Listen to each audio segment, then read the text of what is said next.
Picture this. You're standing in your mother's kitchen on Christmas Eve, wearing an apron, flour on your hands, while 25 guests laugh in the living room.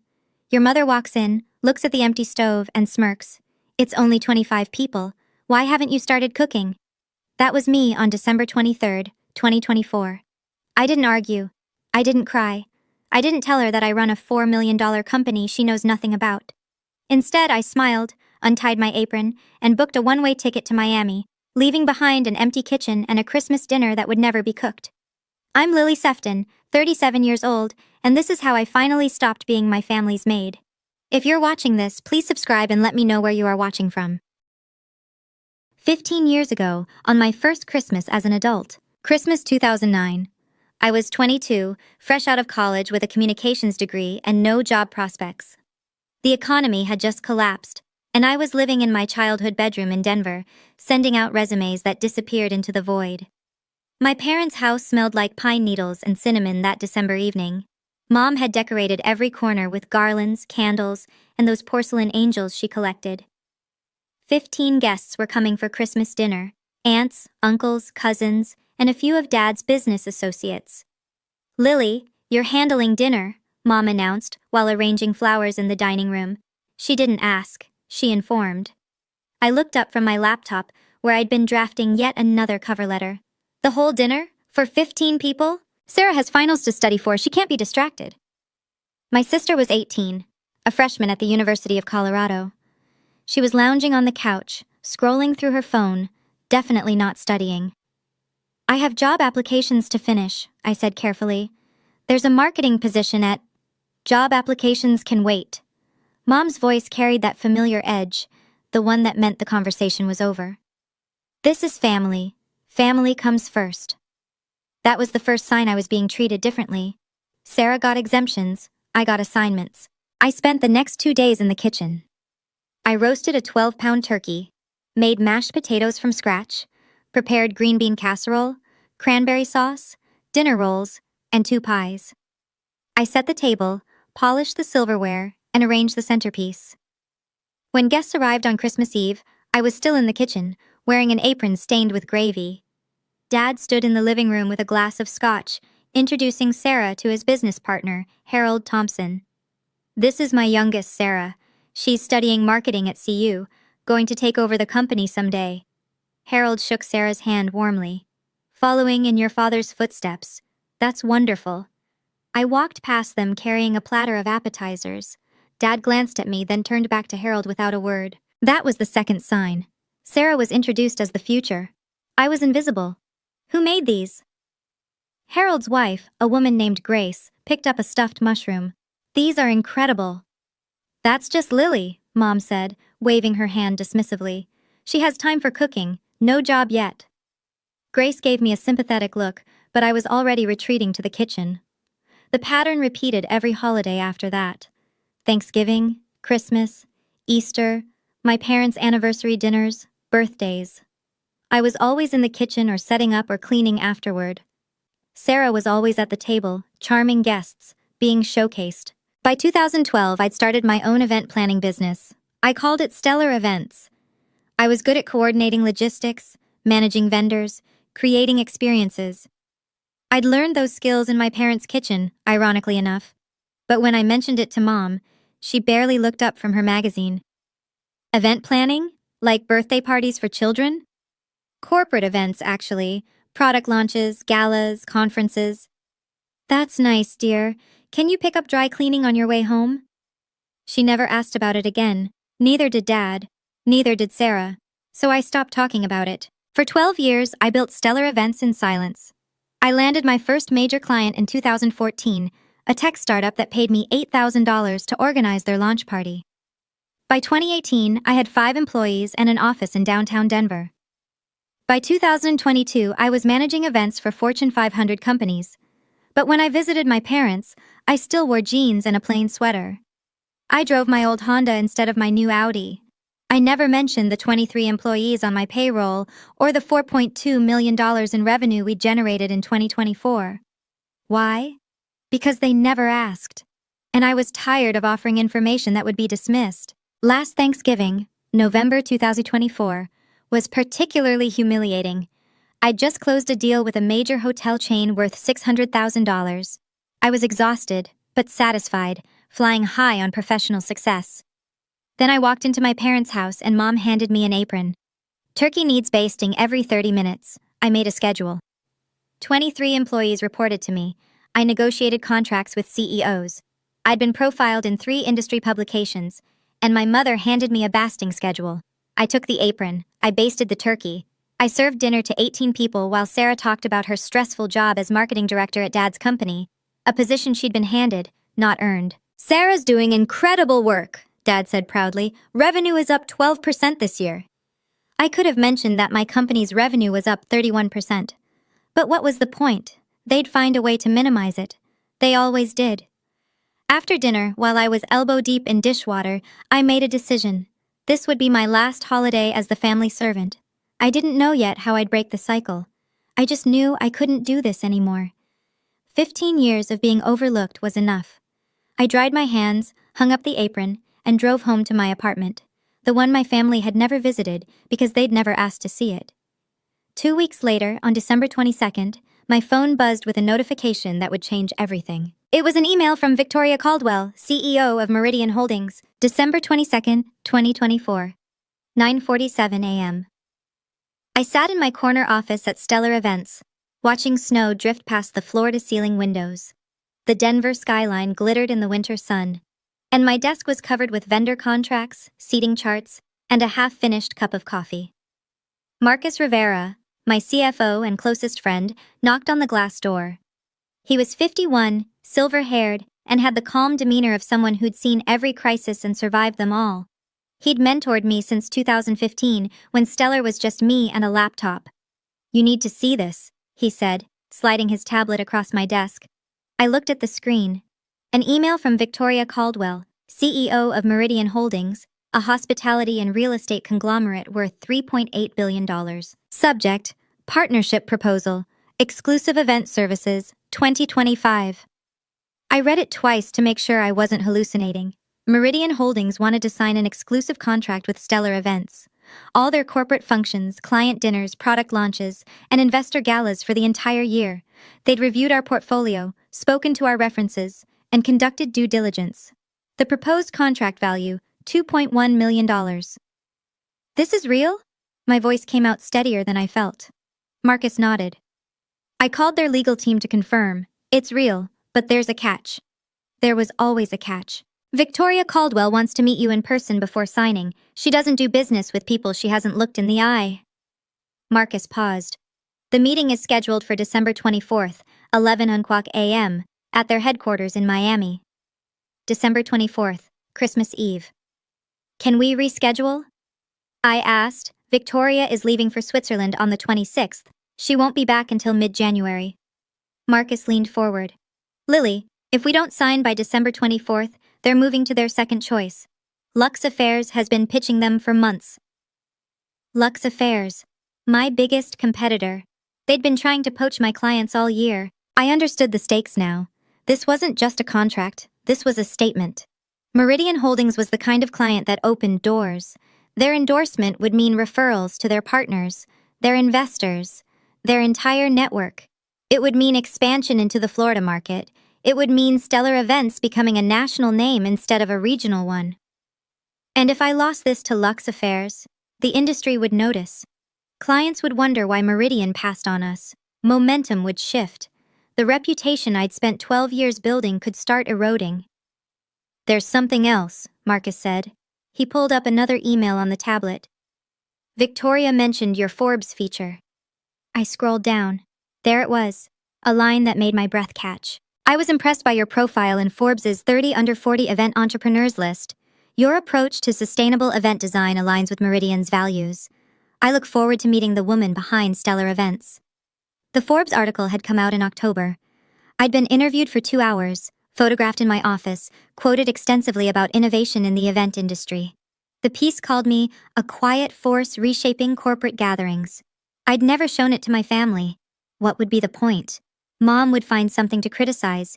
Dad would compare my revenue to his. Sarah would roll her eyes. But Victoria Caldwell had read it. Victoria Caldwell was impressed. Book my flight, I said. Marcus was already typing.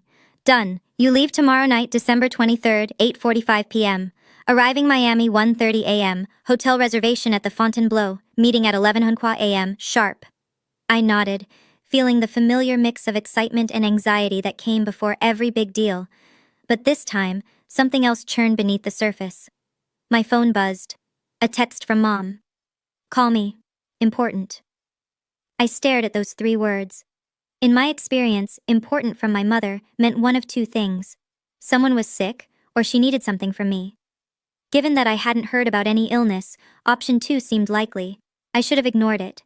I should have focused on the biggest opportunity of my career. But 15 years of conditioning doesn't disappear overnight. The daughter in me, the one who still craved approval, who still hoped that this time would be different, that daughter picked up the phone. I pressed call. Mom answered on the first ring. Finally, she said. I've been trying to reach you all morning. It was 10:15 a.m. She'd sent one text. What's going on? I asked, keeping my voice neutral.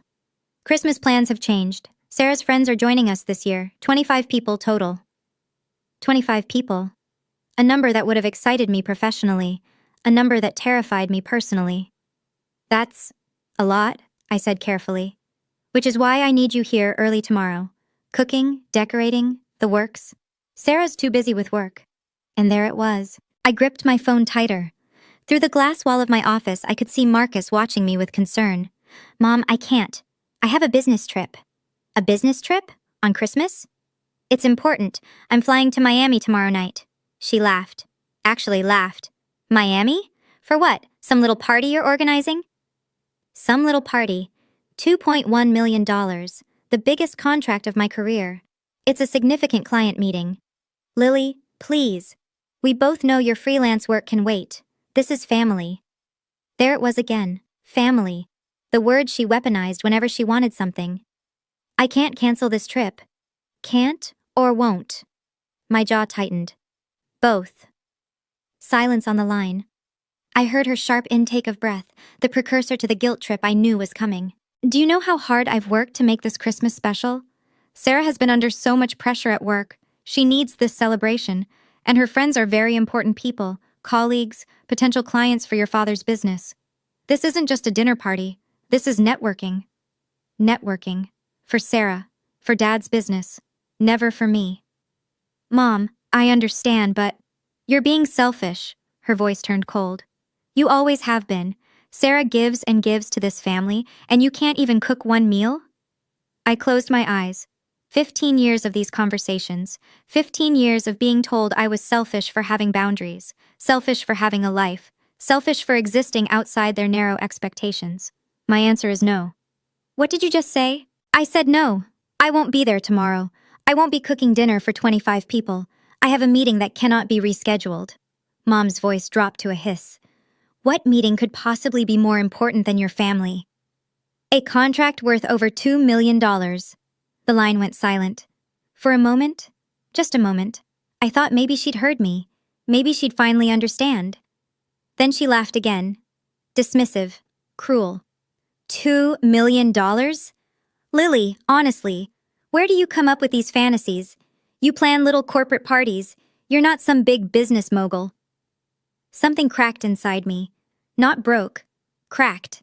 A fissure that had been forming for 15 years finally split open. You don't know anything about what I do. I know enough. I know you're 37, unmarried, with no real career. I know you've wasted years on this hobby while your sister built an actual future. And I know that when family needs you, you're never there. Each word landed like a slap, calculated, precise, designed to wound.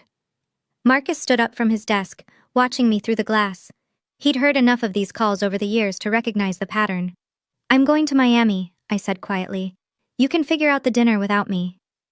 If you walk out on this family, don't bother coming back. I should have felt devastated. Instead, I felt something unexpected. Relief. Goodbye, Mom. I hung up. For a long moment, I just sat there, phone in hand, staring at the Denver skyline. My heart was racing, but my mind was strangely calm. Marcus appeared in my doorway. You okay? She wanted me to cancel Miami, to cook dinner for 25 people on Christmas Eve. He shook his head slowly. And when you said no? She told me not to bother coming back. Marcus walked over and sat in the chair across from my desk. He'd been with me since the early days, when Stellar was a dream and a spreadsheet. He'd watched me build something real while my family dismissed it as a hobby. Lily, I've known you for 9 years. I've seen you negotiate million-dollar contracts. I've seen you manage crises that would break most people. You are one of the most capable executives I've ever worked with. He paused. But when it comes to your family, you become someone else, someone smaller. I looked away. He wasn't wrong. This is the moment, he said. You can keep shrinking yourself to fit into their expectations, or you can choose your own path, but you can't do both. My phone buzzed. A text from Sarah. Mom's crying. Thanks a lot. You really couldn't put family first for one day? So selfish. I typed back. I have work commitments. Her response came instantly. Work? What work? You plan birthday parties, get over yourself. I could have replied. I could have explained. I could have defended myself. Instead, I deleted the text thread. Book the flight, I told Marcus. I'm going to Miami. He nodded, already heading for the door. Then he paused. Lily? You're making the right call, for what it's worth. It was worth a lot. That night, I went home to my apartment, the 2-bedroom loft in Lohi that cost $3,000 a month, with exposed brick walls and a view of the mountains. The apartment my family had never seen because they'd never asked. I packed a carry-on, professional clothes for the meeting, comfortable clothes for the plane, my laptop, contracts, presentation materials, and one more thing, the October issue of Forbes with my face on page 47. I didn't know why I packed it. Maybe as proof, maybe as armor, maybe just to remind myself that I wasn't crazy, that I had built something real. At 8:45 p.m. on December 23rd, my plane lifted off from Denver International Airport, climbing through snow clouds toward Miami. Below me, my family was probably sitting in the living room, furious at my absence. Let them be furious, I had a contract to sign. The flight from Denver to Miami takes about 4 hours. I spent most of it reviewing the Meridian contract, making notes in the margins, preparing for every possible question Victoria Caldwell might ask. But around midnight, somewhere over Texas, I pulled out the Forbes magazine. The cover featured a tech CEO I didn't recognize. But on page 47, there I was. A full-page photo of me standing in my office, arms crossed, the Denver skyline behind me. Lily Sefton, the quiet force behind stellar events. I read the opening paragraph for the 20th time. In an industry dominated by loud personalities and flashy self-promotion, Lily Sefton has built a $4 million event empire through meticulous attention to detail and an almost preternatural ability to anticipate client needs. I don't believe in showing off, Sefton says from her corner office in downtown Denver. I believe in showing up. The article detailed our growth trajectory, our client retention rate of 93%, our expansion into sustainable event practices. It quoted 3 CEOs who called me indispensable and the best in the business. And my family had no idea it existed. I'd considered showing them, for about 5 minutes. Then I imagined Mom's response. Probably something about how the photo made me look tired, or how I should have worn more makeup, or how Sarah's friend had also been in a magazine once, and it wasn't that big a deal. So I kept it to myself. I tucked the magazine back into my bag as the plane began its descent. The lights of Miami sprawled below like scattered diamonds, and I felt that familiar pre-meeting adrenaline kick in. My phone buzzed as we taxied to the gate. A new email from Victoria Caldwell, sent at 11:47 p.m. Subject, Contract, Namjar MH 2024-1223, Final Signing. Dear Ms. Sefton, just confirming our meeting tomorrow at 11 a.m. Please bring 2 forms of identification for notarization. Our legal team will have the final contract ready for signatures. I've attached our standard NDA and preliminary terms. If you have any questions, my assistant can be reached at the number below. I look forward to meeting the woman behind stellar events. Best regards, Victoria Caldwell CEO, Meridian Holdings. I saved the email. Then I took a screenshot and saved that too. Proof. Documentation. The habits of someone who'd learned that words mean nothing without evidence. The Fontainebleau was everything I expected. Art Deco elegance, ocean views, a lobby that whispered money. I checked in at 2 a.m., collapsed into a king-sized bed and slept for 6 hours. When I woke on December 24th, I had 11 new text messages, 4 from Mom, 3 from Sarah, 2 from Dad, 2 from unknown numbers that were probably relatives I didn't want to talk to. I didn't read any of them. Instead, I showered, dressed in my best charcoal suit, and reviewed my notes one more time. At 10:30 a.m., I took an Uber to Meridian Holdings headquarters, a glass tower in Brickell that reflected the December sun like a beacon. The receptionist checked my ID and handed me a visitor badge. Ms. Caldwell is expecting you, 40th floor. The elevator ride felt endless. My heart beat against my ribs. This was it, the meeting that could change everything. But as the elevator climbed, my phone buzzed again. This time, a call from Sarah. I declined it. Another buzz, a voicemail. Against my better judgment, I listened. Lily, it's Sarah. Mom is having a meltdown.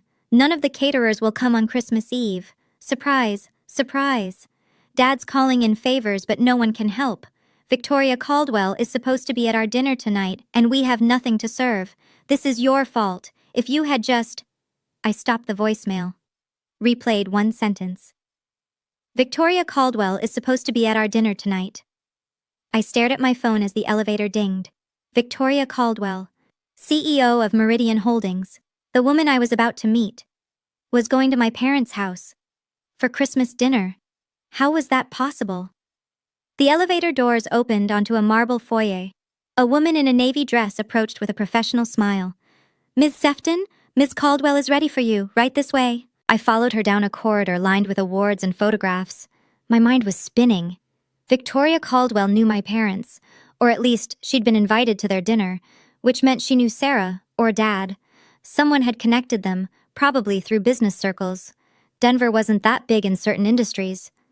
Did Victoria know I was Richard Sefton's daughter? Did she know that the family she was visiting tonight was the same family I just walked away from? The assistant opened a door to a corner conference room. Floor-to-ceiling windows offered a panoramic view of Biscayne Bay. A long table dominated the space, legal documents spread across its surface. And at the head of the table stood Victoria Caldwell. She was in her early 50s, silver-haired, with the sharp eyes of someone who'd built an empire from nothing. She wore a cream blazer and pearl earrings. Her handshake was firm. Ms. Sefton, it's a pleasure to finally meet you. The pleasure is mine, Ms. Caldwell. She gestured to a chair. Shall we get started? I have a flight to Denver this afternoon. Denver. My stomach tightened. I sat down, opened my folder, and prepared to sign the most important contract of my career.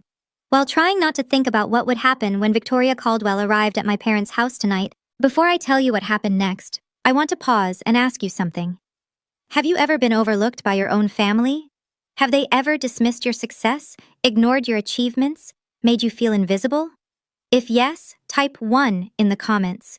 If you've ever stood up for yourself and set boundaries, type 2.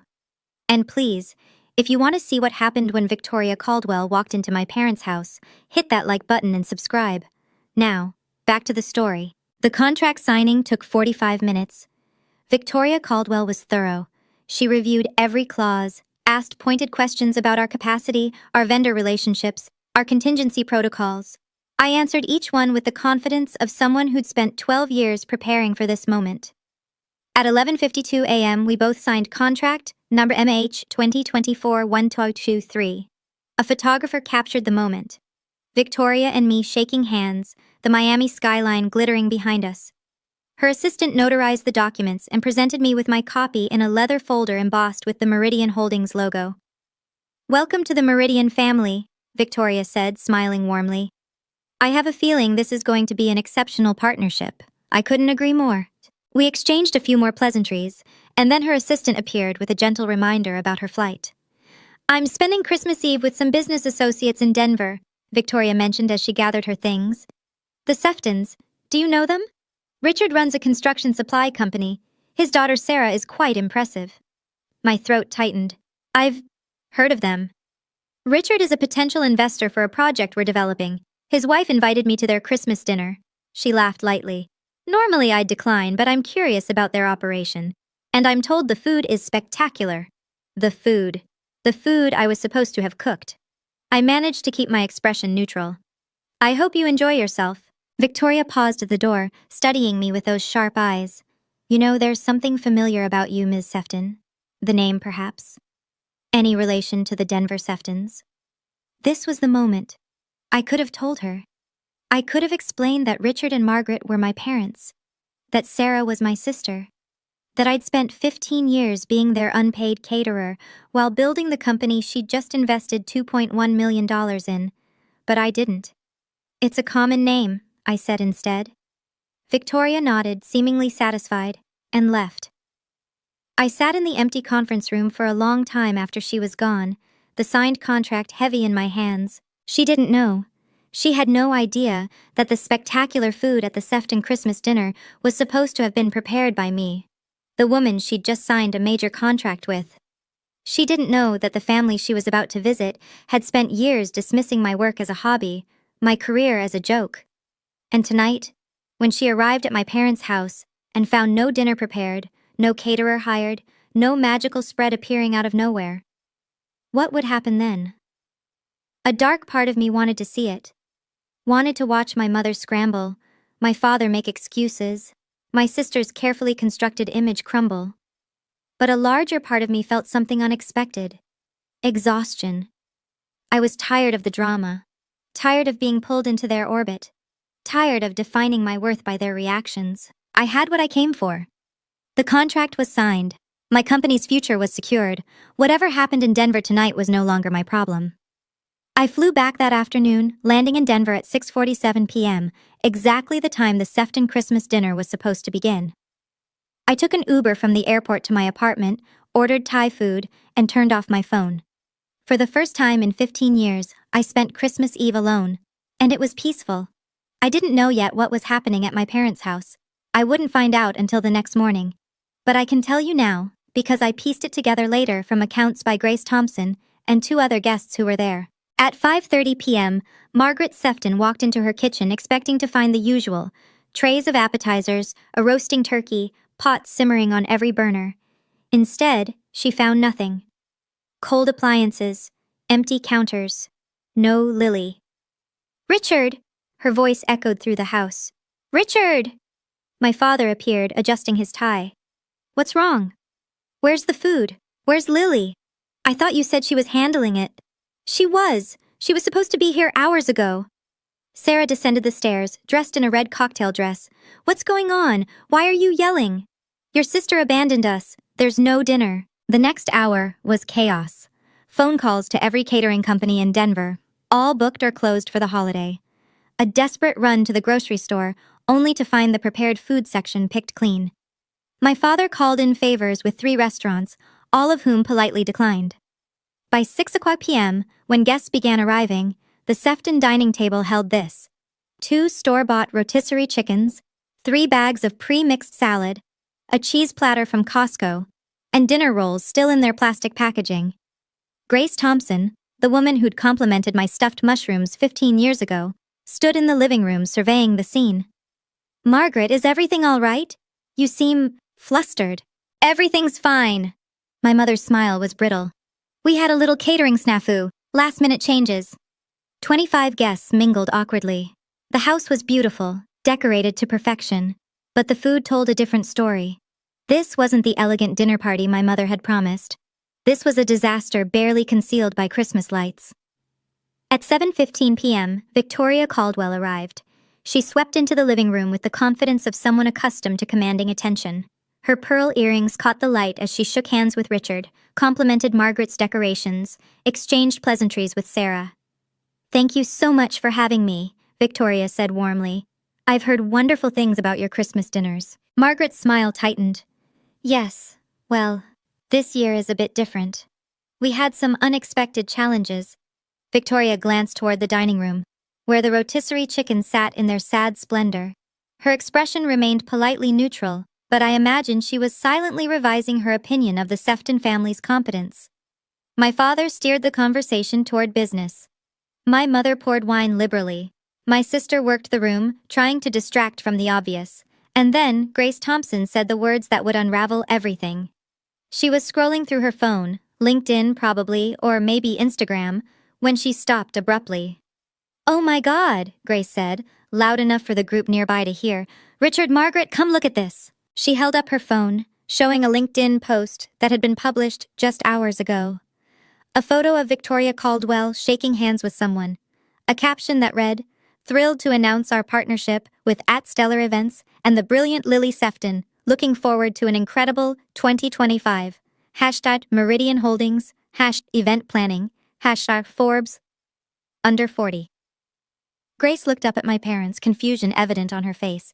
Wait, Lily Sefton? Isn't that your daughter? The room went quiet. Not completely. There was still background chatter, Christmas music playing softly, the clink of glasses. But in the circle around Grace Thompson, silence fell like a curtain. My mother stared at the phone screen, her face draining of color. My father leaned in, squinting. What is this? Some kind of mistake? That's Lily, Grace said, zooming in on the photo. You're Lily, shaking hands with Victoria Caldwell, in what looks like a very fancy office. Victoria Caldwell herself stepped forward, peering at the post. Her expression shifted, recognition, then surprise, then something I can only describe as delighted amusement. Lily Sefton, Victoria said slowly. Your daughter is Lily Sefton, the founder of Stellar Events? Margaret's mouth opened, closed, opened again. Yes, Lily is our daughter, but I don't understand. What is Stellar Events? Victoria laughed, a genuine, warm sound that cut through the tension. Margaret, Stellar Events is one of the most successful event planning companies in the Rocky Mountain region. I just signed a $2.1 million contract with them this morning. $2.1 million. The number hung in the air like a grenade. Richard went pale. 2 million? That's more than our company's annual profit. Your daughter has built something remarkable, Victoria continued, seemingly unaware of the devastation she was causing. I read her profile in Forbes last October. Absolutely inspiring. Her approach to sustainable event design is years ahead of the industry. Forbes? Sarah's voice cracked. Lily was in Forbes? Grace was already searching on her phone. Oh yes, here it is. October issue. Lily Sefton, the quiet force behind Stellar Events. There's a whole article. She turned the screen so everyone could see. A photo of me in my corner office, arms crossed, looking directly at the camera. Professional, confident, successful. Everything my family had convinced themselves I wasn't. More guests drifted over, drawn by the commotion. Soon a crowd had formed, passing phones back and forth, reading excerpts aloud. It says she has 23 employees. Her company did over $4 million in revenue this year. This quote is incredible. I believe in showing up, not showing off. My mother stood frozen in the center of the chaos, her carefully constructed Christmas falling apart around her. Why didn't she tell us? Margaret whispered, more to herself than anyone. Perhaps, Victoria said gently, you didn't ask. The silence that followed was devastating. Grace Thompson, the same woman who'd been coming to Sefton Christmas dinners for 15 years, spoke next.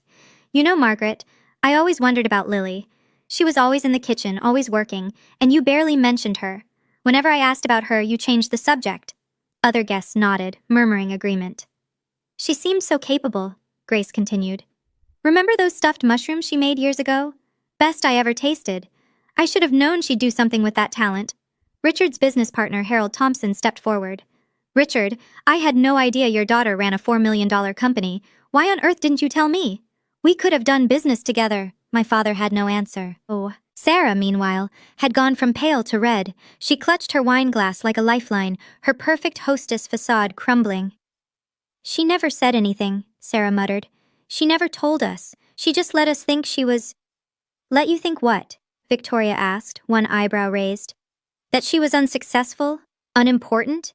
That her work didn't matter? Sarah's mouth snapped shut.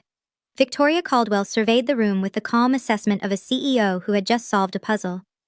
I met Lily this morning. She was professional, prepared, and one of the most impressive young executives I've encountered. We talked for nearly an hour before signing. She paused. She never mentioned she was related to you. Another blow. Margaret's hand trembled as she set down her wine glass. She didn't tell you? That we're her family? I asked if she was related to the Denver Seftons. She said it was a common name. The implication landed hard.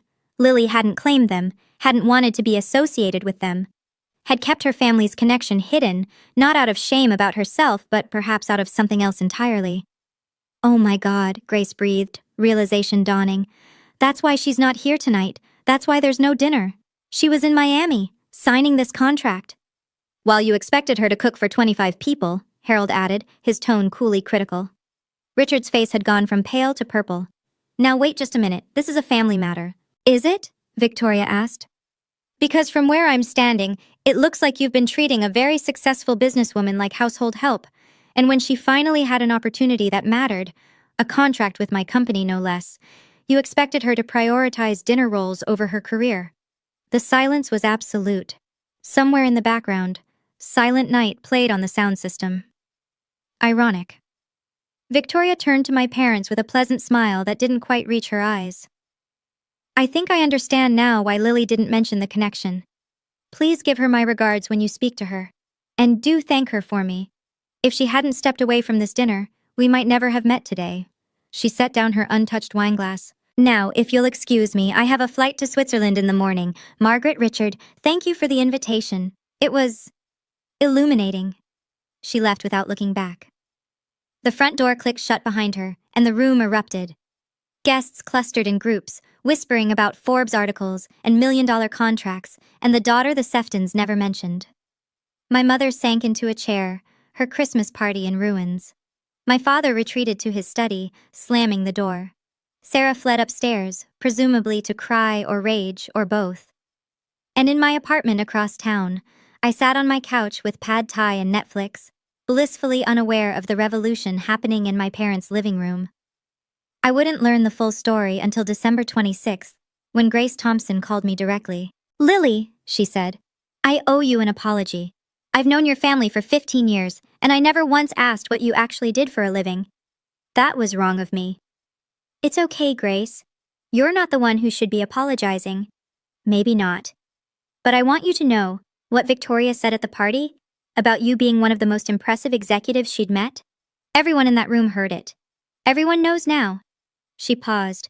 Your parents have a lot of explaining to do, and I don't think the community is going to let them forget this anytime soon. A small, petty part of me felt satisfaction. A larger part just felt tired. Thank you for telling me, Grace. Of course. And Lily? Congratulations on the contract. You've clearly worked very hard. You deserve every success. No one in my family had ever said those words to me. It took a near stranger to say them first. Christmas night in Miami was warm and quiet. I sat on the balcony of my hotel room at the Fontainebleau, watching the moon paint silver stripes across the Atlantic. I'd ordered room service, steak, roasted vegetables, a glass of red wine. The contract folder lay on the table beside me, its weight somehow reassuring. My phone was turned off. It had been off since I landed. 15 missed calls, 32 text messages, 6 voicemails, all from family members I had no desire to speak with. But now, with the contract signed and my future secured, I felt ready. Not ready to forgive, not ready to reconcile, just ready to be clear. I turned on my phone and watched the notifications flood in. Mom, 6:47 p.m. Call me immediately. Mom, 7:23 p.m. Lily, this is serious. Victoria Caldwell knows about you. Mom, 8:15 p.m. How could you humiliate us like this in front of everyone?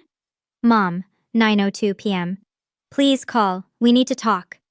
Sarah, 7:45 p.m. Are you kidding me right now? Sarah, 8:30 p.m. You let us look like idiots in front of 25 people. Sarah, 10:17 p.m. Mom is having a breakdown.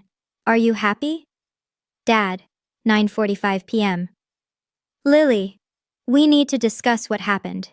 This isn't how family should operate. I read each message without emotion. The manipulation was so obvious now. The guilt trips, the blame shifting, the complete absence of accountability. Not one message congratulated me on the contract. Not one message acknowledged that I had built something worth celebrating. Not one message apologized for years of dismissal. My phone rang. Marcus. Hey, I answered. Merry Christmas, Lily. How are you holding up? Better than I expected. I took a sip of wine. The contract is signed. Victoria was incredible. I heard. She emailed me after the meeting, said you were even more impressive in person than on paper. He paused. I also heard about what happened in Denver. News travels fast. Victoria's assistant sent a message to our team. Apparently, the Sefton Christmas dinner was quite the spectacle. I laughed, a real laugh, maybe the first one in days. I can only imagine. Lily, listen, you made the right call. You chose your career, your company, your future. You don't owe them anything. I know. And for the first time, I actually believed it. After we hung up, I opened my laptop and began drafting an email. Not a rant, not an accusation, just a clear, professional statement, the kind I would send to a difficult client. 2. Richard Sefton, Margaret Sefton, Sarah Sefton. Subject: regarding Christmas and going forward. I typed slowly, choosing each word with care. I signed a contract with Meridian Holdings today for $2.1 million. This is why I was not at Christmas dinner. For 15 years, I have cooked and cleaned for every family gathering while my career was dismissed as a hobby. When I told Mom I had an important meeting, she laughed. When I set a boundary, I was called selfish. I am not selfish for prioritizing my work. I am not ungrateful for having standards. I am not a failure because my success doesn't fit your definition. I will not apologize for choosing myself. I am open to rebuilding our relationship, but only under certain conditions. I will no longer be treated as the family caterer. I will be respected as an equal member of this family. My career will be acknowledged, not dismissed. If these conditions are unacceptable, I understand. But I will not return to the way things were. I will reach out when I am ready to talk. Lily. I read it 3 times, revised one sentence, then hit send. For a long moment, I just sat there, watching the waves. No one replied that night. I didn't expect them to. They needed time to process, to realize that the daughter they'd overlooked had outgrown their expectations entirely. Marcus had been right. This was a turning point. But not just professionally, personally. I finished my wine as the moon rose higher over Miami Beach. Tomorrow, I would fly home.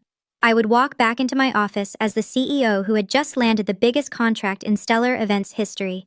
I would build on this success, expand into new markets, hire more staff, and my family would have to decide, did they want a relationship with Lily Sefton, CEO and founder? Or did they only want the Lily who stayed small, stayed quiet, stayed in the kitchen? I already knew the answer I needed. The question was whether they were capable of giving it. I want to pause here for a moment. If this story is resonating with you, if you've ever felt overlooked, undervalued, or taken for granted by the people who should love you most, please take a second to hit that subscribe button and turn on notifications. And tell me in the comments, do you think I should forgive my family? Or should I keep the boundaries I've set? Now let me tell you what happened next. The fallout began on December 26th and rippled outward like a stone dropped in still water. Victoria Caldwell's LinkedIn post had been shared 2,347 times by the time I checked that morning. The comments section was filled with congratulations, industry connections reaching out, potential clients expressing interest. 3 hours after Victoria posted, Entrepreneur magazine sent an email requesting an interview about the event industry's rising stars. My inbox filled with partnership inquiries, 6 in total, from companies I'd been trying to connect with for years. The Meridian contract didn't just secure our future, it announced us to the world. But in Denver, the ripples looked very different. Grace Thompson posted on Facebook that afternoon. She didn't name names, but everyone in their social circle knew exactly who she was talking about. This Christmas, I learned an important lesson. Never underestimate the people in your own family. Sometimes the most successful person in the room is the one nobody notices. The post got 287 likes and 43 comments. Several people tagged my parents indirectly, asking pointed questions about family dynamics and supporting our children's dreams. Margaret's phone began ringing. Women from her charity committee, her book club, her garden society, all calling with thinly veiled curiosity about the Forbes situation. "I heard your daughter is quite the businesswoman," one said. "Why didn't you ever mention she was so successful?" asked another. My mother had spent years cultivating an image, devoted wife, supportive mother, pillar of the community. That image now had cracks. My father faced his own reckoning. Harold Thompson, Grace's husband and Richard's longtime business associate, called on December 27th. "Richard, I've been thinking about that expansion project we discussed. I'd like to bring in an event planning partner for the launch celebration." "Of course," my father said, likely sensing an opportunity. "Who did you have in mind?" "Lily's company, Stellar Events. I saw her Forbes profile, very impressive." Silence. I was hoping you could make an introduction, Harold continued. I'll reach out to her directly, of course, but I thought family connections might help. My father, who had never once introduced me to a business contact, who had spent 15 years treating my career as invisible, was now being asked to facilitate an introduction. I'll see what I can do, he said. But Harold didn't wait. He found my business email and sent a formal inquiry that afternoon. I responded within 2 hours with a proposal. Richard Sefton wasn't the gatekeeper anymore. Sarah's situation was more complex and more satisfying, if I'm being honest. She had spent months cultivating a relationship with Meridian Holdings, hoping to position Dad's company as a supplier for their Denver developments. She'd attended networking events, sent strategic emails, positioned herself as the family's business ambassador. None of it mattered now. On December 28th, Sarah reached out to Victoria Caldwell's office requesting a follow-up meeting about potential partnership opportunities. Victoria's assistant responded with a polite but firm message. Ms. Caldwell's schedule is fully committed through Q1. For future inquiries, please direct your correspondence to our standard vendor application process. Translation: You're not a priority. Sarah had spent years riding the wave of parental favoritism, assuming that her position as the successful daughter was secure. Now, in the space of 72 hours, that identity had been shattered. I didn't feel joy at her pain, but I'd be lying if I said I felt sorry. As for me, the professional momentum was undeniable. By December 30th, I had confirmed 3 new client meetings for January, received 2 job offers from competing firms, both of which I declined, been contacted by a literary agent who thought my story of entrepreneurial perseverance could make a compelling memoir. Projected a 35% revenue increase for 2025 based on the Meridian contract alone. Marcus summarized it perfectly during our video call that morning. Lily, you've been working toward this moment for 12 years. Every late night, every difficult client, every sacrifice. It led here. You deserve this. I believed him. Finally. But the most surprising development came from an unexpected source. On December 29th, a letter arrived at my apartment. Not an email, an actual handwritten letter, sent via overnight delivery. The return address was my parents' house. The handwriting was my father's. I almost didn't open it. What could he possibly say that would matter? But curiosity won.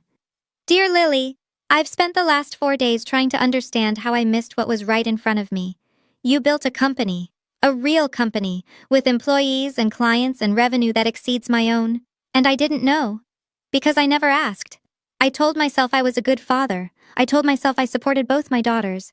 But the truth is, I saw what I expected to see. I expected Sarah to succeed, so I looked for her successes. I expected you to struggle, so that's all I saw.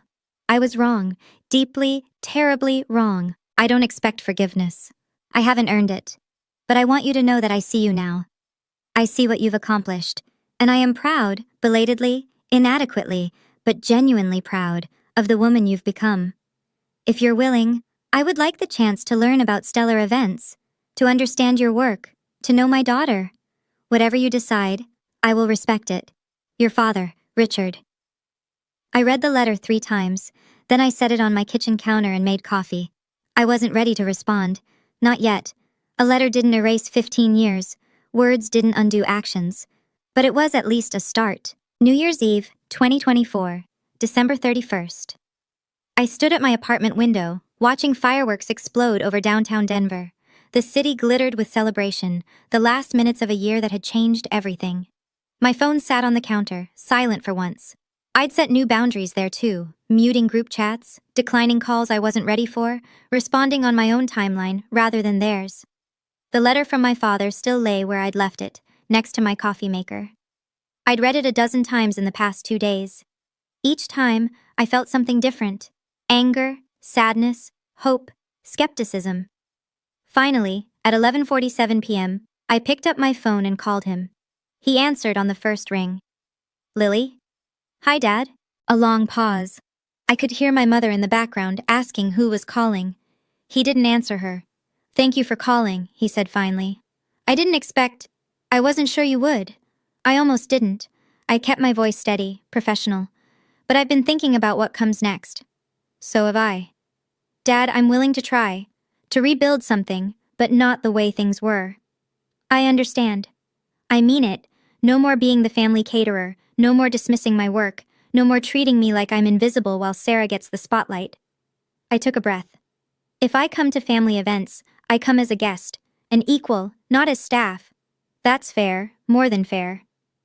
And I need you to actually ask about my life, not just assume you know. Ask about my company, my clients, my goals. Be interested. Another pause.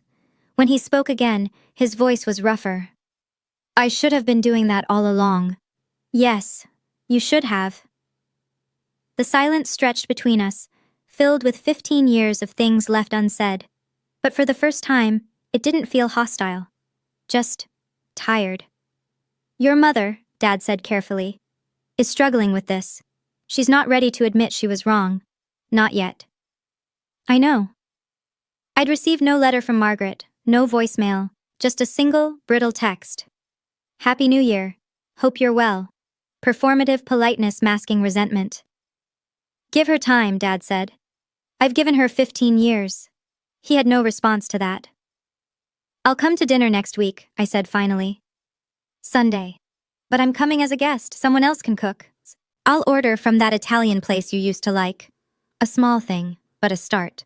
After we hung up, I stood at the window and watched the clock tick toward midnight. In a few minutes, it would be 2025. A new year, a new chapter. Victoria Caldwell's contract was signed. Harold Thompson's proposal was in my inbox. Entrepreneur magazine wanted an interview. My company was poised for its biggest year yet. And my family, the people who had overlooked me for so long, finally saw me. Not because I'd forced them to, not because I'd screamed or fought or demanded, but because I'd walked away, because I'd chosen myself, because I'd let success speak louder than any argument ever could. There's a quote I love. I don't remember who said it. The best revenge is massive success. But I don't think of it as revenge anymore. Revenge implies you're still focused on the people who hurt you, still measuring your worth by their standards, still trying to prove something to them. What I did wasn't revenge. It was self-respect. The fireworks reached their crescendo at midnight. My phone buzzed with a text from Marcus. Happy New Year, boss. 2025 is going to be incredible. I typed back. You're right, it already is. Then I opened a new document on my laptop and started planning. Not the next client event, not the next contract negotiation. My boundaries. Written out clearly, professionally, the way I would outline any business agreement. I will attend family gatherings as a guest, not a servant. I will not accept disrespect disguised as humor. I will not apologize for prioritizing my career. I will be treated as an equal, or I will not participate. I will respond to genuine attempts at connection and ignore manipulation. My time and energy are valuable. I will spend them accordingly. Simple rules, clear expectations, the kind of boundaries I should have set 15 years ago. But here's what I've learned. It's never too late. You're never too old, too far along, too entrenched to change the pattern. The moment you decide you deserve better is the moment everything shifts. My parents are not perfect. They may never fully understand what they did wrong or how much it cost me. Sarah may never apologize. But that's not my problem anymore.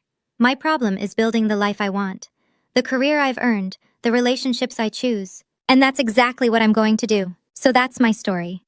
A 15-year journey from being the family servant to signing a $2 million contract while my family scrambled without me.